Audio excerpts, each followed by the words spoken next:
ചേമഞ്ചേരി അത്തോളി രണ്ട് പഞ്ചായത്തുകളെ ബന്ധിപ്പിക്കുന്ന പാലം തോരായിക്കടവ് പാലത്തിൻ്റെ നിർമ്മാണ പ്രവൃത്തി നടന്നുകൊണ്ടിരിക്കുകയായിരുന്നു. ആ പാലമാണ് നടന്നുകൊണ്ടിരിക്കെ ഇന്ന് ഉച്ചയ്ക്ക് 3:30 തകർന്നത്. അതിൻ്റെ മധ്യഭാഗത്തുള്ള ബീമാണ് തകർന്നത്. നമ്മളിപ്പോൾ ദൃശ്യങ്ങളിൽ കാണാം. ആ പാലം, പ്രധാനപ്പെട്ട പാലത്തിന് താങ്ങി നിർത്തുന്ന ബീം, അത് നിർമ്മാണം നടന്നുകൊണ്ടിരിക്കെ തകരുകയായിരുന്നു. തൊഴിലാളികളൊക്കെ ഉണ്ടായിരുന്നു. അവർ അത്ഭുതകരമായി രക്ഷപ്പെടുകയായിരുന്നു. നിർമ്മാണത്തിലെ വലിയ അപാകത ഇപ്പോൾ നാട്ടുകാർ ആരോപിക്കുന്നുണ്ട്.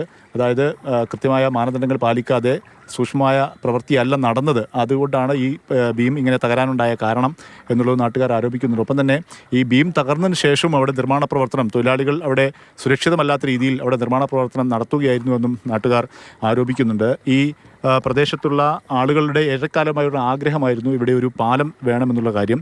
ഈ ചേമഞ്ചേരി അത്തോളി പഞ്ചായത്തുകൾ ഇപ്പോൾ ആളുകൾക്ക് ആകെ ആശ്രയമായി ഉണ്ടായിരുന്ന ഒരു കടവ് തോണിയായിരുന്നു. ഈ തോണിക്ക് പകരമായ ഒരു പാലം എന്നുള്ളതായിരുന്നു നാട്ടുകാരുടെ ആഗ്രഹം. അതേ തുടർന്നാണ് 2023 മന്ത്രി മുഹമ്മദ് റിയാസ് തന്നെയാണ് ഇതിൻ്റെ നിർമ്മാണ പ്രവർത്തനത്തിൻ്റെ തറക്കല്ലിടലും പ്രവർത്തന ഉദ്ഘാടനമൊക്കെ നിർവഹിച്ചത്. ഇപ്പോൾ ഇവിടെ ഏറെക്കാലമായി ഇവിടെ കടത്ത് ജോലി ചെയ്യുന്ന ആളും മുടപ്പുമുണ്ട്. ഇത് ഉച്ചയ്ക്ക് ഒരു 3-3:30 ഇത് സംഭവിച്ചത്. ഞാൻ അക്കരയിൽ നിന്ന് തുണിയേറ്റ് കൂടി വരികയാണ്. ഇത് വികുന്നതിൻ്റെ ഒരു 10-20 മീറ്റർ അപ്പുറത്തു നിന്നാണ് ഞാൻ ഈ കൊച്ച കേൾക്കുന്നത്. അപ്പോൾ അത് നോക്കുമ്പോൾ ഇത് നടുമുറിഞ്ഞ് വെള്ളത്തിൽ കിടക്കുകയാണ്.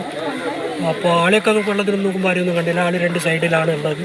അങ്ങനെ സംഭവിച്ചത് എന്താണെന്ന് കൃത്യമായ അന്വേഷണം നടത്തി അതിന് മുന്നോട്ടുള്ള പ്രവൃത്തി നടക്കുമ്പോൾ എന്താണ് സംഭവിച്ചതെന്നുള്ളത് അറിഞ്ഞ് അതിനുശേഷം മാത്രം പ്രവൃത്തി തുടങ്ങാവുന്നതാണ് പഞ്ചായത്തിൻ്റെ ഭാഗത്തുനിന്ന് പറയാനുള്ളത്.